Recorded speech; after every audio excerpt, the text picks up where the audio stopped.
Hello, gamers. Well, I have been super duper busy.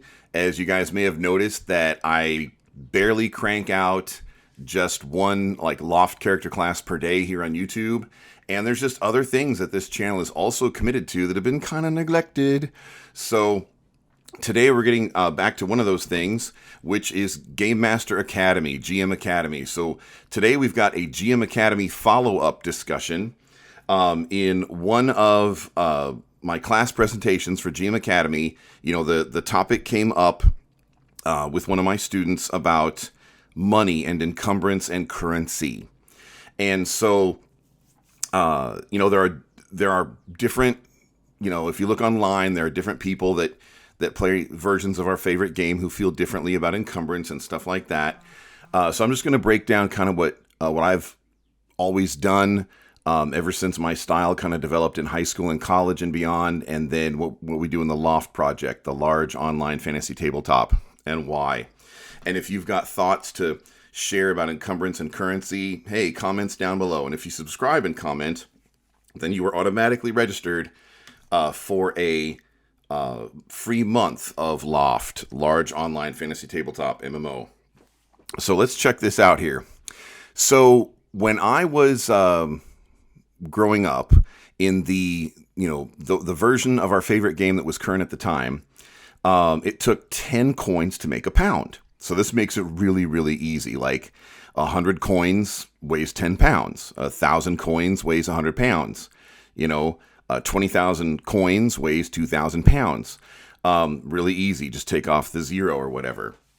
Now, when I started game mastering professionally, the current version of the game was 5e, and 5e hadn't, to be fair, 5e was not always the monster that it is today. When it came out in 2014, it wasn't so bad.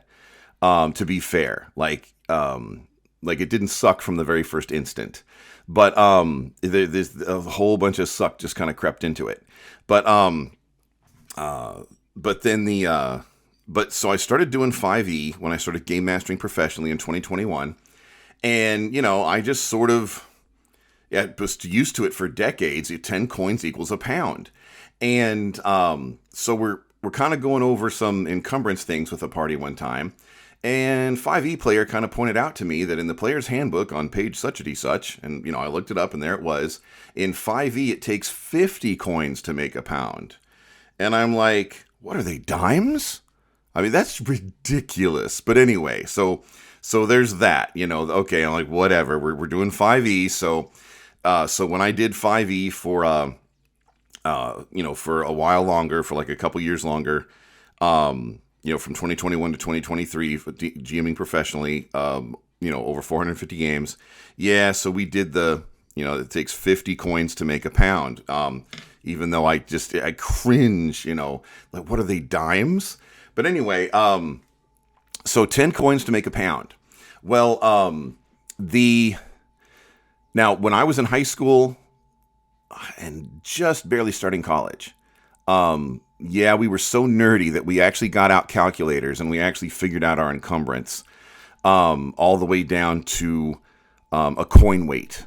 And a coin weight was 1/10 of a pound, because it takes 10 pounds to make a coin. And we'd add up, we would add up like how much our arrows and crossbow bolts, weighed. And we'd actually, we're nerds, and about the time I was halfway through college, we just quit doing that. And since about halfway through college, I'm 52 now, so college was a minute ago. I graduated college in 1995. But about halfway through college, we just I've been using what I call common sense encumbrance, kind of theater of the mind encumbrance, that it's just not worth it, in my opinion. I mean, if you want to play that way, where you keep track of every little coin weight or whatever, that's cool.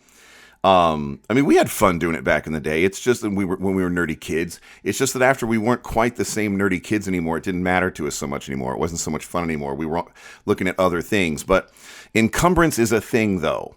Because, if there's a horde, if you kill a dragon and the dragon has 50,000 gold pieces, Really? That's 5,000 pounds of gold. So now, if this was a video game, video games have just an inventory, and okay, I got 50,000 gold coins in my inventory because it's just a video game. But our favorite game here, whether you're doing Pathfinder, D&D, OSE, whatever version of our favorite game you like to play, we're not. It's not supposed to be a video game. So 5,000 pounds of gold, where's that gonna go? Well, eventually your party graduates. And what I mean by graduates in this regard is eventually your party will start to acquire things like bags of holding and portable holes. And once your party starts to acquire things like bags of holding and portable holes, yes, then the game does become much more like a video game. It does become much more like an MMO. But there's a reason for that, because magic, like SpongeBob would say, your imagination. But the thing is, the party kind of earns that, because when the party's all first level starting out together, nobody's got a bag of holding. Okay, nobody's got a portable hole. That's not usually something beginning people have access to. So as you begin to level and gain magic items and get experience out in the world, encounter things and accumulate stuff, eventually you get that. And that's kind of a graduation moment. That's like a stepping stone to show that your party is really advancing, because you can look back and, oh yeah, remember when we had to keep track of encumbrance? Remember when it actually mattered? If there was 50,000 gold pieces, and a dead dragon, then we used to be, how are we going to get that out of here? But now we just sweep it into our portable hole. If a party does not have bags of holding or portable holes, if they haven't got to the point where they have Santa Claus's sack or Mary Poppins' bag or something like that, which is kind of what I think of portable holes and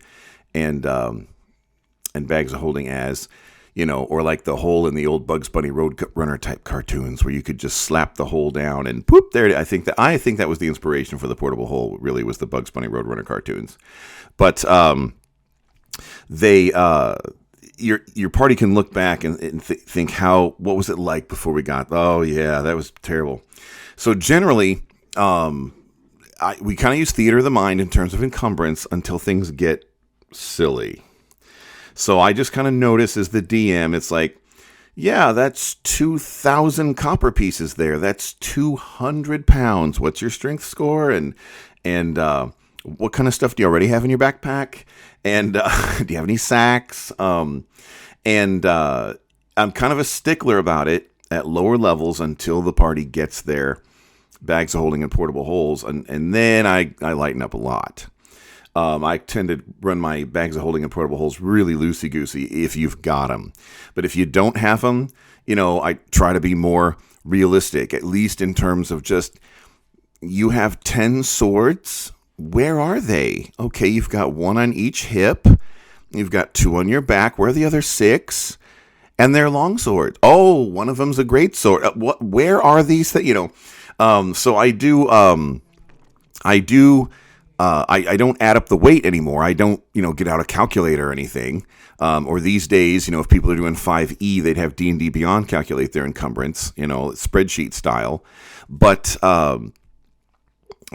yeah, so if I do theater of the mind just for what I call common sense encumbrance, and that's for lower levels until parties graduate. And I really think it's much more realistic that it takes 10 coins to make a pound. I really think the 5e thing, 50 coins to make a pound, is just ridiculous. They'd have to be dimes. I mean, anyway, but, so that's kind of some thoughts on, money, currency, encumbrance, stuff like that.